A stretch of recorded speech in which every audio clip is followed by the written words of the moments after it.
నమస్కారం అండి, మా ఛానల్కి స్వాగతం. వైద్యో నారాయణ హరిహి అంటాడు. అంటే వైద్యుడు అంటే డాక్టర్ గారు దేవుడితో సమానం అంట. ఇక్కడ కులం కానీ, మతం కానీ, జాతి కానీ, లింగభేదం కానీ చూడరు. వైద్యుడు అంటే ఆయన మనకు ప్రాణదాత అని చెప్తూ ఉంటారు. అలాగా ఈరోజు మన ముందర ఉన్నారు ఒక ప్రముఖ డాక్టర్ గారు. గ్రామీణ ప్రాంతాలలో అట్టడుగు స్థాయి నుంచి గిరిజన జాతి జనాల దగ్గర నుంచి అనేక మంది వచ్చి వారి యొక్క హస్తవాచి చాలా మంచిదని చెప్పి తెలుసుకుని వెళ్తుంటారు. కనుక వారిని ఒకసారి మనం పరిచయం చేసుకుందాం. నమస్కారం అండి. నమస్కారం. మీ పూర్తి పేరు ఏంటండి? ఈ శ్రీనివాస్ సార్. ఈ శ్రీనివాస్ గారు, మీరు ఎక్కడ ఉంటారు? మేడ్చల్ సార్, మేడ్చల్. రైట్. మీ క్లినిక్ పేరు ఏముంటుందండి? Saroja first aid centre. Right. అంటే చాలామందిని మీ చుట్టుపక్కల ప్రాంతాల్లో ఒక సర్వే చేస్తే తేలిందని ఏమిటంటే ఎంట్రుకలు రాలకుండా ఆపడంలో మీరు చాలా సిద్ధహస్తులు అని చెప్పి తేలింది.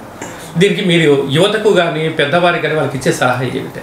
ఈ పోషకాహార పదార్థాల లోపం వల్ల ఓకే ఈ యొక్క వెంట్రుకలు జుట్టు రాలిపోతుంటాయి. ఓకే. ప్లస్ వాతావరణ కాలుష్యం వల్ల ఈ మనం తీసుకునే పోషక పదార్థాలలో జింక్, ఓకే, బయోటిన్ ఇవి లేకపోవడం వల్ల జుట్టు రాలిపోతూ ఉంటుంది. ఓకే.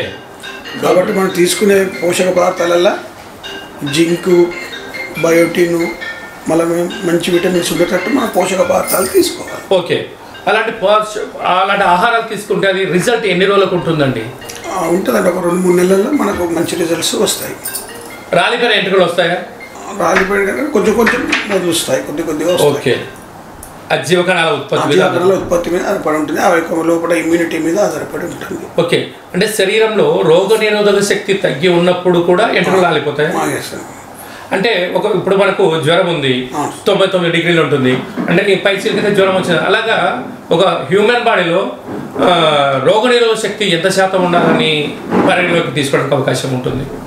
అది మన యొక్క ప్రోటీన్, ప్రోటీన్ శక్తి మీద మనకు ఇమ్యూనిటీ దాగి ఉంటుంది.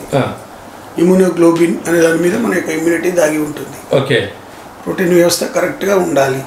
అలాగే చేతి గోర్లను బట్టి కూడా వారి యొక్క ఆరోగ్య సూత్రాలు అని చెప్తుంటారు కదా, దానిని మీరు ఎలా పరిగణలోకి తీసుకుంటారు? గోరు ఎలా మారుతుంది, గోర్లు రక్తం సరఫరా ఎలా ఉంది, ఇంకేమైనా ఫంగల్ ఇన్ఫెక్షన్స్ ఉన్నాయా, అవన్నీ మేము గోరు ద్వారా తెలుసుకుంటాం. అదే అంటే పూర్వీకులు పెద్దవాళ్ళందరూ కూడా చూడగానే తన యొక్క గీతలను బట్టి అని చెప్తూ ఉంటారు అని అంటూ ఉంటారు.